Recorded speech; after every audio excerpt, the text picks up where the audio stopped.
All right, Dieter and Hutch. We're at Levi Stadium in Santa Clara, where the 49ers just played some January football. It was beautiful.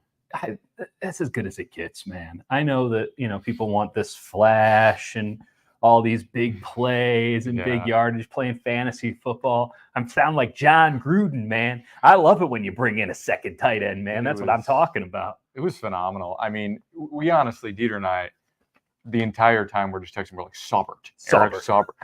I think we sent Saubert back to each other like 12 times. That just said Saubert. For 12 personnel. Yeah, and that was literally my number one takeaway. And I'm like, I know it's like it's granular.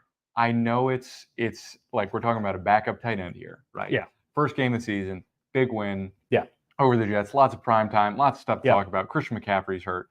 But man, at the core of this game was the 49ers just running it down their throat with two tight ends, sometimes going to 22 personnel. They did 22 personnel like just 3 times. Basically today. 3 tight ends out there. And you just got Jordan Mason. The only wide receiver was Chris Conley in those situations. Yep. And you've got Jordan Mason running it down the Jets' throat. And the Jets had no answer. They had no answer on either side of the ball, really. Right. And it's really like Eric Saubert blocking his ass off. It was awesome. It was just the kind of game that you expect from the 49ers when you're playing an inferior. Like, why bother passing? Yeah. Why bother doing any? They were in base. They were in base so much in this game. Demetrius Flanagan-Fowles gets an interception. They're just in base. Yep. They could get away with it because Aaron Rodgers looked washed by washed. They were able to stuff the run against Breece Hall. I mean, Garrett Wilson had one hell of a catch. They had one great drive, and then it was like, all right, that's done. Yeah, guess we proved our point, guys. It was a really impressive game that the Niners showed off like 20% of what they got. Yeah, I mean, Kittle literally said, the one positive about not having Christian McCaffrey, the playbook shrinks a little bit. Yeah, and so it's like they just are running. He's like, we just ran inside-outside zone all day. That's right. And they had one gap play to my count. We talked to them, and he and Saubert are just beaming. Like, these guys are so stoked. Everyone except for maybe Trent. Trent was stoked. Trent was tired. Trent was gassed. I asked him, I was like, did you expect to run that much? He's like, no, that hurt. Like, motherfuckers make me earn my new contract. Right. But Trent got so tired in that game, he told us that his tongue was cramping up. So you might have seen on ESPN, he went and had to go get an IV, comes back. I think he missed like one play, or one run. Right. And the game was sealed. The game was over. Like he came back in like a WWE wrestler, like getting the crowd amped and stuff, which, he deserved it after that game. He had a hell of a game, as you'd expect. But he was telling us, he's like, no, man, I was just cramping up. My tongue cramped up. I didn't know that was a thing. I didn't either. I get bad leg cramps. I mean, but man, they were tongue cramps. I was not aware that was a thing. But like being able to run just behind him, like I think that's my number one takeaway from this thing. What do you got? We had all that shit from this offseason, all this contract stuff, all the whatever. Are the 49ers going to come out? Like, we knew Ayuk was going to be limited, probably more limited even than I expected. Yeah, tough game. We weren't sure about like how much Trent. I mean, Trent, you kind of have to use him every snap, right? And then McCaffrey all of a sudden is not playing, or not all of a sudden, not so all of a sudden. But despite all that, they just gutted the Jets in the most simple, straightforward terms possible. It was interesting, too, because the Jets technically weren't a good team against the run last year, but you look at some of their personnel and you think to yourself, oh, they got a shot. Right. But I can see where Kyle Shanahan was coming from and saying their defensive line is in flux, right? They're going to go with Javon Kinlaw in the middle. We know what that looks like, even if Javon Kinlaw put on 20 pounds. We're going to attack C.J. Mosley. We're going to attack Quincy Wilson. Quincy Williams. Quincy Williams, thank you. And we're just going to go at him. And we're going to go hat on a hat. We're going to run zone left, zone right. Jordan Mason. All they did. I know that we're getting dorky and all this stuff. Can we just talk about the vision of Jordan? For that guy to be the third string running back, and let's not forget he's the third string running back because Elijah Mitchell is the second string running back, but Elijah Mitchell is on IR. Done for the year, the third string running back. To have that kind of vision on inside zone runs is preternatural. Like the cutbacks too. The cutback that's what I'm saying. Was like astounding. I watched a lot of everybody else play in the NFL this weekend, right? That's the beauty of a Monday night game.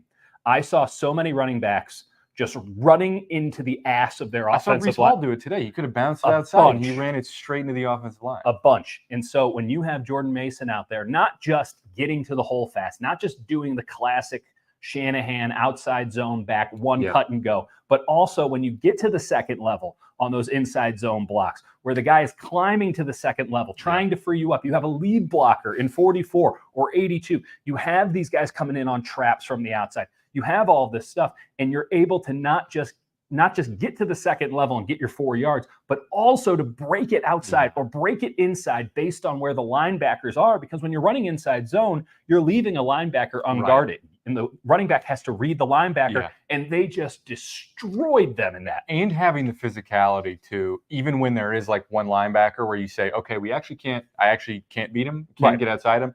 Being able to either go at him or have the sort of force that Mason has, which is unique. And we were discussing, like, has anyone had that same sort of power rushing? Like Mitchell was physical, but I think Mitchell had it, but he couldn't execute it. But Mason's like different. I think I went back to Tevin Coleman, but Tevin Coleman's like he was. Tevin Coleman, NFC playoffs 2019, right? It killed him, right?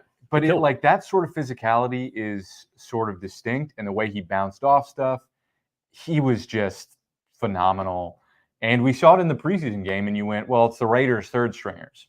Apparently, it doesn't matter. It works against any defense. I found the 49ers run defense to be very impressive tonight. Now, listen, we have to put all this on the caveat of that Aaron Rodgers is 40 years old. He's coming off an Achilles injury. He kind of was washed by his hyper elite standards before he tore his Achilles. He was parking and barking back there, to steal a phrase from the Ringer Fantasy Football Show guys. Like, he couldn't move, and he had no zip on the ball unless he had 4 or 5 seconds to step into one. They gutted the 49ers. It reminded me a little bit, not in a totally different way, but I remember back in, I think it was 2019, and the 49ers went to the Rams when the Rams were still in Pasadena playing at the Rose Bowl. And the Rams gutted the 49ers on the first drive, and they just ran it every single play, and they ran it. And then Robert Saleh, still the 49ers defensive coordinator, went at a tablet and he adjusted. And then the Rams didn't score the rest of the game, as far as I remember. They got shut down on fourth downs.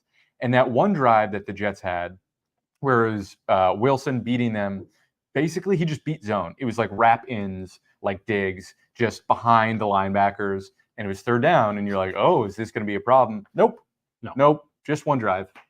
Yeah, I thought they did a nice job adjusting. I thought Malik Collins was immense in this game, and that was the big question mark, right? How much did we talk about Malik Collins this past week? A ton. Because we just didn't know what he was, and we saw some clips, and you go, that could be interesting. I thought he was just a menace. I thought Javon Hargrave was a menace. I thought Nick Bosa was exceptional. I thought Leonard Floyd was flying. I got to eat a little bit of crow for a night on Leonard Floyd. He was out there making stuff happen. And he did where Bosa got the pressure and Floyd cleaned it up. It's like, I'm not going to be the first one to win. But what happens a lot is Bosa would win and then no one would be there. And Floyd's like, I can be there waiting for the sack. And that's his thing. That's why they got him. They wanted someone with just relentless motor so that when Nick Bosa does his job but can't finish it because one man can only do so much, there's someone to do the job. And just real quick, there is a bromance between Javon Hargrave and Malik Collins that's borderline adorable. These enormous men. They're little balls of men. Who were just so physical. I think, same draft class. They worked together in the offseason. I talked to Collins about it, and he was like buzzing this week at the prospect. And he's like, I botched it on one play today, and Hargrave cleaned it up. It's pretty great. I thought they were both really, really good. And they have to be, right? Like, that's the only line of defense on the interior. If those guys aren't huge, this game is very different. This season is very different, but that looks like a really good 1-2 combo. And you just have to look at the other side to say, I think they did a pretty nice job upgrading. Obviously, Kinlaw was on the other side, and the Niners looked at that guy, big man wearing 54, and just went at him. And that was the whole thing. And again. The Jets' game plan is just to run Brees Hall, and they kept doing it even when it didn't work. I asked Collins, I'm like, were you surprised? He's like, I mean, they kept running it even when they were down by like 20 at the end. It was weird. I just want to take a victory laps. It's too early. It's one game. And I do think that as much as when teams win, everything is hunky-dory, A-okay, all of your concerns have been quelled. I still think that if, once we get away from this a little bit, we can find some things that, hey, you kick 6 field goals. Like, I don't know, maybe put a couple of those in the end zone. Right. There's some things that I don't want to nitpick too negative of a point, because they whooped some ass tonight. Like, they didn't sneak one out. They kicked ass. And that matters. And it needs to be celebrated even by us, negative Nancy's. But, man, I can't get over how much 12 personnel they used in this game and how just 12, exciting 21, 22, baby. Okay, let's start with this. Kyle Juszczyk had an immense game as well. Yeah, and caught one of those wheels that Jimmy overthrew him every goddamn time, and Purdy just went layup. They were running that a couple of times. You didn't see 2 of them, and this is why the all-22 matters. Yep. So Kyle had one where Purdy just didn't see him. Okay, it was a cheat motion for Juice.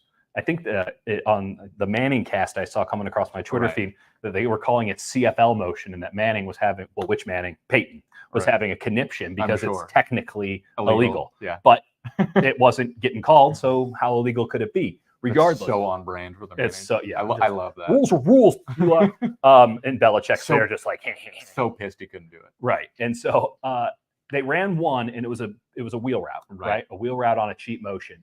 And Brock just couldn't get it. The pass protection broke down. Get this, Colton McKivitz couldn't hold the block, and they threw it. He didn't get it over the top, so he just went with the short dig route. And I think it was a drop by Ayuk, in fact. Yep. They ran the same play 2 quarters later, the exact same play. They had flipped it and put a little tweak on it to get the big game that went right to like the 2-3 yard line. Because he released out the middle first. It wasn't just a pure wheel. He was just going to be a lead blocker, and he just kept going. So instead of hitting them, and this is why it was a masterclass from Shannon, but they also did the same play again with that drag motion across cheat motion. And then Juice came back. It was like a 10-yard back. Nice. And he had space for days. And I think it was Sauce Gardner who had to pick him up in zone. And Sauce Gardner was 10 yards away from him. And it's like, this is when we talk about stuff they left on the field, like that was some grade A shit that Kyle was cooking up and just working against everything that the Jets were trying to do. He had their eyes in a blender. He was attacking their weaknesses. When we talk about the run game, okay, they won on the defense. They beat the defensive line. That says something. I thought they really messed up the linebackers. That's pretty par for the course, but like that says something. When Kyle saw the Jets defense, we talked about the Jets defense, best corners in the league. And Kyle's like, we'll see about that. We're going to see if these guys can play football. Because you know what Kyle always preaches with his corners? You got to be able to tackle. You have to be able. That's from day one when he showed up in 2017. The corners have to be able to tackle. They have to be part of the run game. Wide receivers have to block. Corners have to tackle. They ran it at Sauce Gardner so much they benched his ass. I really do want to know what Saleh said about that. I missed the comments. Sounded like Saleh was in the spin zone tonight. But said there were a lot of good things they can take away from this game. I actually don't know what the Jets can take from this. That's positive aside from like the couple plays with Wilson. Yeah. Like there's actually not much. Wilson's a hell of a player. That catch he made. Wilson's astounding. They need, first of all, or Alan Lazard, who had 2 touchdown catches. Yeah. Or one. No, he had 2. You 2? Yeah, he had the one. He had the one on Jair Brown and the Tyrod Taylor. I forgot the one at the end. So Alan Lazard, MVP of the game for the Jets, and I thought he didn't have that good of a game. Yeah, I grew up in New Jersey. I know a little something about the Jets. Worry about the hearts of a lot of middle-aged men in New Jersey. The gabagool. There's just such high cholesterol rates. I can say I got high cholesterol. I'm just saying, I worry about them. I worry about my people back in New Jersey, and I think this is the sort of thing where Rodgers. He doesn't look right, and he does not look right. He doesn't look right, and that can. But he hasn't played any football. Still, it's so much better than what they had with Zach Wilson. They can win. They can be functional. I just they had such high hopes, and didn't they know by now? Yeah, but you don't understand. Yeah, I don't. You don't understand. I don't. What New Jersey's like. I grew up in Chicago around Bears fans, so no, I couldn't possibly understand wishful thinking. It's just it's sad and. It's sadder because you should know better, but because you're stuck in New Jersey, which I love, but you're stuck there and you're like, all right, well, it's football season. Yeah. Got something, and then it's nothing.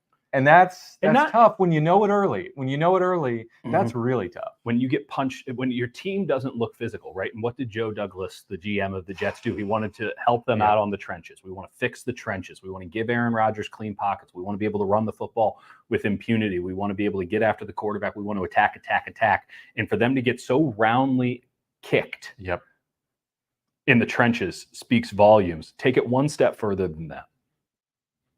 This was a B-, C+ offensive game from the 49ers. Oh, yeah, they botched. They had, again, like you said, they had a lot left out. Run game's an A. Pass, I don't know. I mean, Brandon Ayuk drops a touchdown in the corner. Yeah, that was tough. That was, listen. I think we all know, like, it's going to get overblown tomorrow. At the same time, it should be highlighted. The way things went down, the way negotiations went down, you can't drop. I mean, it's perfect. I know it's a diving catch. I know it's not easy, but like you wanted to be in that upper $30 echelon. million a year. It's really 25.33. Doesn't matter. It doesn't matter. It doesn't matter. It's in that echelon, and the negotiations went so far that to drop that, it doesn't really matter. It won't matter in the course of the season, but it is like, really, you gotta just catch it. It's difficult too because the 49ers found themselves in situations where, it didn't feel like they had a rhythm, right? Debo was getting moved around a lot. They're trying to get Kittle freed, and by putting in Saubert, that gives them opportunity. But it's hard against really good corners. Say what we will about them in the run game. It's hard against really good corners when you're in 11 or when you're in 21 and 12 personnel. The only time that they had passing success is when they went into 11 personnel, and Jawan Jennings had a really nice game. And there were a couple plays I saw Ayuk break free, and either Purdy didn't have the time to look for him. That happens plenty with Ayuk. Pass pro was average too. It started off pretty poor early, and then it got better. Pooney obviously had a really good game. I'm going to hesitate to say it was like the greatest game of all time, like some people are anointing it, just because I haven't watched all the tape. It looked really good in the run game. He's very good in short bursts. I didn't see him make a lot of mistakes. He was probably the best offensive lineman today. I thought Trent had a couple of off plays. It's hard without the tape. You're trying to, you're not watching the ball, but it's hard not to watch the ball. But I will say, we had a lot of concerns about this team going in, and you know us. We've got some negative names because there's a lot of, oh my God, this is the greatest team of all time. And so obviously that's the obvious thing. Bring it back. The obvious thing is that they are the most talented roster. It's what could go wrong. And they didn't have Christian McCaffrey, and they dominated the hell out of the Jets. Like, you got to feel good about that. You got to feel good that like it was sloppy and it was easy. And this was you got like a 6-game stretch to start the season where you really need to go like 4-2 at worst, 5-1 really. This is one of the harder ones. The start of the season, totally, and they won it easily. I think that goes a long way. That goes a long way. They needed to start on the right foot. We had questions whether it would start right, and it did. And point blank period, they started on the literal exact right foot. And not only that, they won in a manner which feels very repeatable. Right, because it wasn't smoke and mirrors, right? They weren't winning with trick play. In fact, their trick play looked like ass. Like, meanwhile, if McKivitz or Banks just had a little bit more awareness to catch Sauce Gardner, Debo is probably going to house that play. It's true. At the same time, it's a double reverse, which is blown up before the second pitch, regardless. And then Debo made like 5 guys miss. Awesome. And Debo wasn't, Debo looked like the same Debo, right? So this notion of a new Debo showing up, he looks so spry, he's still Debo, right? Not separating in man-to-man, still needs routes to get him open. Nothing wrong with that. That's been his entire career. Can still make 5 guys miss. He's a hell of a football player. He's a really fun player, and I'm glad he gets the new restructured contract. He's here for another year on top of this one, and they go, hey, as part of that restructuring, we're not going to do that whole we're not going to use you as a running back shit anymore. We're taking that clause out. Here's your 18 mil. Right. I think if there's any negatives, I think safety, there was that bust that led to a touchdown. I got to see what it was. It looked like Jair Brown bit on it looked like he bit on nothing. Or that he was expecting Odom to be back there, and so he was going to drop down. I got to see it. It's on one of the two safeties. The safeties didn't look like stellar. I'm not going to, again, safety play is something you really need to watch on all 22, but it was. We'll see. We'll see. If safeties are destiny, today was not a day where destiny was tested, as evidenced by the fact that they won in the trenches. They were fine. But there will be teams that can go toe-to-toe with them in the trenches, or at least keep it close enough to where the safeties are going to have to be a factor. Yeah. And it's an inauspicious start there, while not being at all catastrophic by any stretch. And McKivitz. Yeah, we knew that. We knew it. They're paying him to be what he is. I mean, at right tackle. If we want to put a negative spin on it, they're having to play Saubert in order to compensate for McKivitz. On the upside, by playing Saubert, like that one play, Kittle got a 26-yard catch. Saubert chipped and released, which Kittle has to do a ton. Yeah. Which is why he doesn't, even though he had a 1,000-yard season last year, sometimes you're like, why isn't he involved more? Because of stuff like that. You go with 21 personnel, got more options. 21 and 12. Yeah. 21 is 22 and 12. You're right. 22, yeah. My bad. Sorry.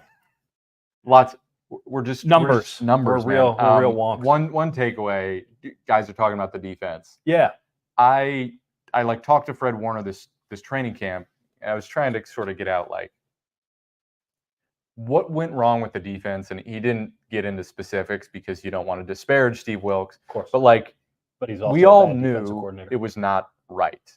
And he was like, when it doesn't look right. When it's not working, and we have a standard. And he's like, and we had moments of greatness, which they did last year, but they also had moments where they fell apart, and it just didn't feel right. Today, with Warner coming out flying like a genuine bat out of hell, where he forced that fumble on Breece Hall, he led the team with 7 tackles. He was all over the goddamn place.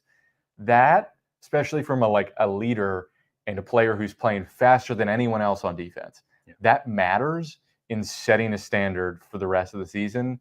That goes a long way, I think. I talked to Patrick Willis about it, and he just said that he's a tone setter and that he's just in awe of his ability to float in the pass game. And that's a Hall of Fame linebacker, one of the best to ever do it. Just saying, man, Fred Warner, what a dude. Yeah. Okay, Mitchell and Ness has come in a couple of times with the clock management before the half. Now, there are 2 things that happen here. One, Kyle loves the 2-for-1 more than any human being on the planet. "Quote unquote," lapping the team when they get the ball in the second half. Whatever. It's a really funny inside joke that is not really funny or really that inside anymore. But he refuses to give the other team the ball with he'll kick the field goal 100 times out of 100, so long as the other team doesn't get a chance to score a touchdown or a field goal before the end of the half, if the Niners receive the second half kick. It's sound logic. It's also maddening, and they get too conservative at times, efforting towards protecting the clock. It's conservative by nature, and conservative by nature rarely wins in the NFL.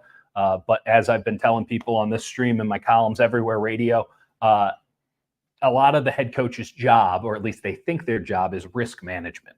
And so in that case, they're thinking that's 3 free points, when in fact it's a missed 4-point opportunity. Correct. And they would rather have the 3 than the possibility of 0. It's the same reason everyone's putting it through the back of the end zone versus a team like the Chiefs, who, when you go back to the Super Bowl, the neck, and you see Patrick Mahomes go, "Oh, you want the ball first?" Yeah. And because the 49ers logic was, well, we score, they score, and then we can win it. Whereas the Chiefs would have gone for 2 anyway, because that's their logic. Right. Instead of being, we're going to win the game, we're going to take it into our own hands. Yeah. It's, all right, let's prevent that. And I do wonder if at a certain point, the trust in Brock might shift that tendency a little bit with Kyle. In a positive way? In a positive way. I doubt it, but we'll see. And again, when it works, made it this far. When you kick a field goal at the end of the half and the other team doesn't get it, and you score again, it looks great. Yeah. But when you set up a field goal and it misses, instead of trying to push it, and then you don't score on the other drive, you're like, what? Why? There's also, I'm trying to recall this specifically. Yeah. There was also a play where Juwan Jennings came off the field and left the 49ers with 10 guys. So they had to call a timeout because they only had 10 guys. And as soon as Jennings came off the field, I go, that doesn't look, is that 10 guys? And then we're counting, and there was so much time to go, 12? No one came on. Right. And so because otherwise I think there would have been a penalty. No, you can play 10. No, I mean, I'm saying if there was a moment where I don't know. No, there's a couple of those, but there was specifically Jennings came off the field, no one else came on, and you're like, you have 2 wide receivers, 1 running back, 1 tight end. This is it's a new form of 11 personnel. Experimenting with the form, Yeah, it's 0-1-1 personnel. So I think that's what happened. And that's obviously, listen, that's not to exonerate Kyle. His team had 10 players on the field. Like, that's his fault. Right? I know that Juwan Jennings can get a little spacey sometimes. Juwan Jennings had himself a masterful game as per usual. Third and Juwan is still very much a thing. Player. Big fan of that. There was a point when we're talking about ass kickings, I want to just note this stat before we get out of here. Mm-hmm. There was a point in this game the 49ers were outgaining the Jets 300 to 100. Is that good? I don't think it's bad. It's something where I used the stats when I was writing up the game. Yeah. Before the last drive, because you just knew there's going to be some bullshit garbage time. They even with that, it's pathetic. Like Breece Hall before that little chunk run at the end that didn't matter. Yeah. He had 14 carries for 35 yards. Bad day if you picked first or second in fantasy football. Yeah. Not great, to say the least. Not great. So this game was 16-7 at the half. That doesn't feel indicative. Which felt over.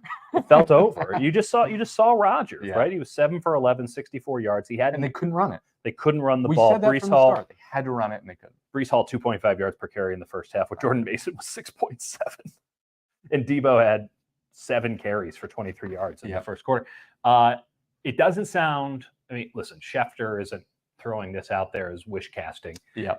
It doesn't sound like the Niners are going to play McCaffrey against the Vikings after today. I'm not sure why you would. And I do think what will happen, I'm just going to make a little prediction here because we have a shorter week. Mm-hmm. I think a lot of folks who didn't actually watch the Vikings-Giants game are going to be like, wow, right, Minnesota's a really good football team. When in fact, they're like average. They're like a 7-8. They're a feisty little team that you kind of write off because of a backup quarterback, but they've got weapons. They've got some players. I actually like their defense, and Brian Flores still brings it. Man. He brings it. Like Ivan Pace, a great linebacker. They got some pieces. I'm not feisty. saying they're not a shitty team, right? Like they will again win 7, 8 in a perfect world 9 games. Yeah. You're talking about a Niners team whose Vegas over-under win total was 11.5. And that are the favorites by almost a 2-to-1 factor to represent the NFC in the Super Bowl. So, there is a difference between the two of these operations here. And I would recommend to anybody who has access to NFL Plus or knows somebody who can get you a condensed game, watch Sam Darnold. He completed the easy stuff, and a lot of that stuff was easy. And there were a couple of nice throws, but a lot of that is Kevin O'Connell. And it was very much remember when Nick Mullins was the quarterback here? When Nick Mullins was the quarterback for the Vikings last year. Imagine Nick Mullins with an arm.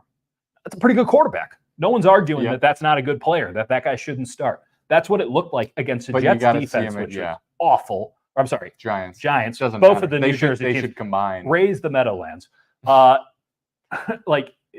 Giants defense was as bad as the Giants offense in that game. And the Giants offense got 24 hours of unfettered just ass kicks on Sports Talk Radio New York today. I even tuned into WFAN just to get a little taste of the good stuff because it's such a positive market here in the Bay. What do you think about McCaffrey?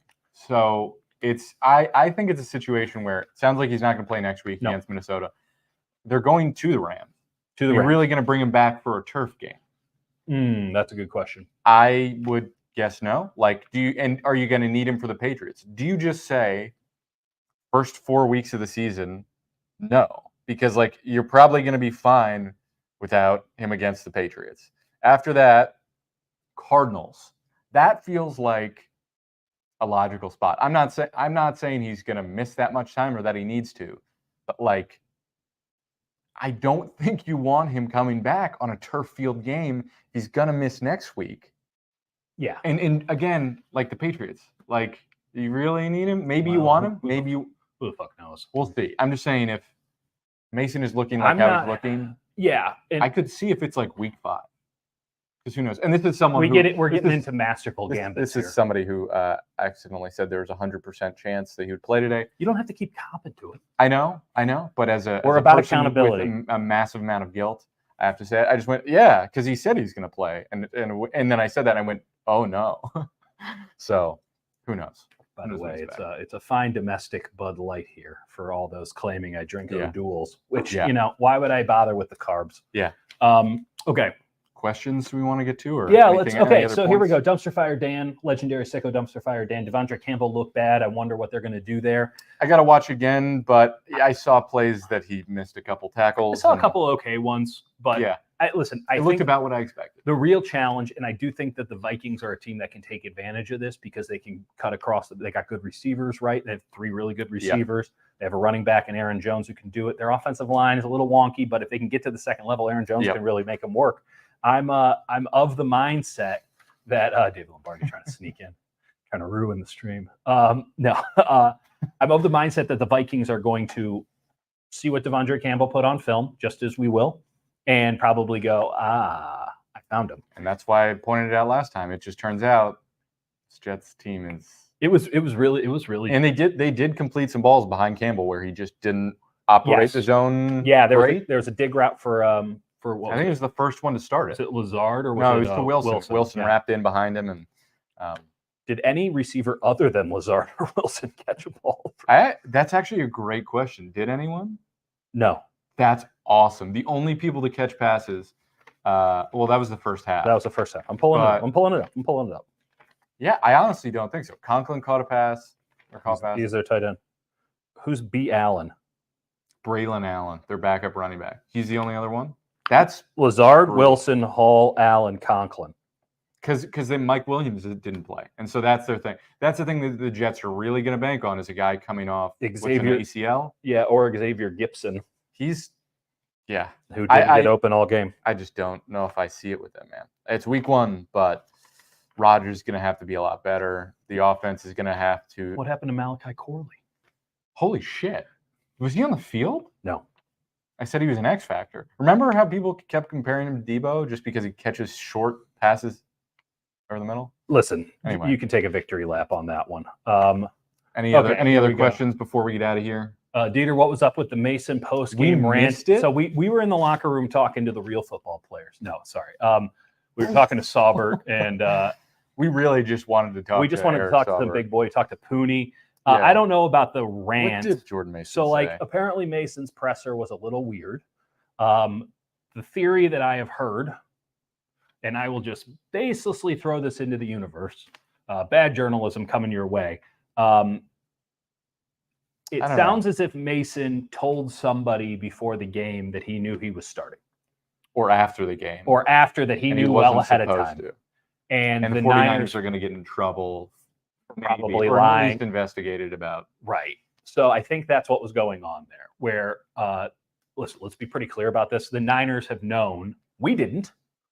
You didn't, unless you knew. Please tell us next time. Apparently they knew Friday McCaffrey or Mason would start. It's unclear whether McCaffrey wouldn't play. The way Schefter reported it, which it's coming from the 49ers, so we'll see. He's here. Yeah.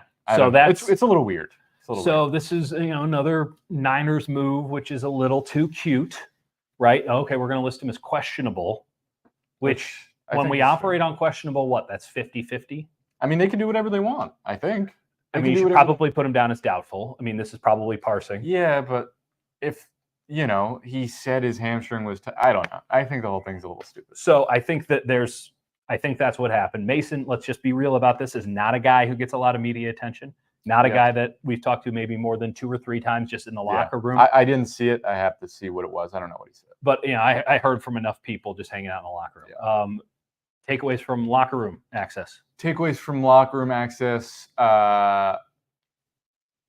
They are, I don't know. They're in good shape. They loved running the ball a lot. Yep. They had a great time. I think everybody had a great time because they stuffed the Jets run game and everybody's friends and everyone's back together. Everyone probably, except for Brandon Ayuk, who's like, God damn it. I know. Stop. Yeah, I dropped it, which is fair, but that's what you got to eat when you had the offseason you did. It'll get easier for him. He'll be fine. But yeah, other takeaways from locker room, they're good. They're still good. They're still, they did it without a few guys and with some guys limited. And that's pretty impressive. It's always good to see a team keep it simple and kick ass. Right? That's what it came There's a lot to build off of there. And whenever not that anyone was going to have this question, but if this team gets down the line, as many expect them to do, I think including us, if this team gets down the line and we get into the slobber knocking part of the season, and I'm looking specifically at the week of Thanksgiving, you go at Green Bay. By the way, Jordan Love should probably be back by then, and Green Bay will be fighting for its life, I imagine. Yep. And then at Buffalo, who is just chaos, right? Like as you'd expect. And the last time they played Buffalo, which was that 2020 season, the 49ers were a little delusional. And they were like, we are going to come back, and it's this game. And then they lost that game, and the season was over. And it was Josh Allen. Yep. That is the last time they played Buffalo. 2020 doesn't really count, but Josh Allen broke them. And I think it was a Nick Mullins game. It was. They were right on the precipice, and they're like, "We can still do this. We can still do it." And they went, and it was in Arizona, right? And Josh Allen, like 4 guys got injured in that game, seriously, and Josh Allen just whooped their ass. You never know. The Bills can suck, and they still have Josh Allen. That's right. So you never take them lightly. But when I'm thinking about those games, and you're thinking about the way that you win in cold weather, in nasty conditions, late in the year, guys are injured. It's a gut check. Niners gut checked in week 1. They didn't have to. They did it because that's the straightest path to the end zone is a straight line. And they just did it. And fucking Eric Saubert and Kyle Juszczyk and fucking Jordan Mason, game balls for the 3 of them, and Fred Warner was unbelievable. I'll end it on this, and I know we said it a lot. Yeah. But if there's one word, one takeaway from this game, Saubert. That's it, folks. All right. Thanks, guys. We'll talk to you. Appreciate you, folks. Later. Jake's going to fucking Japan, so you're stuck with me.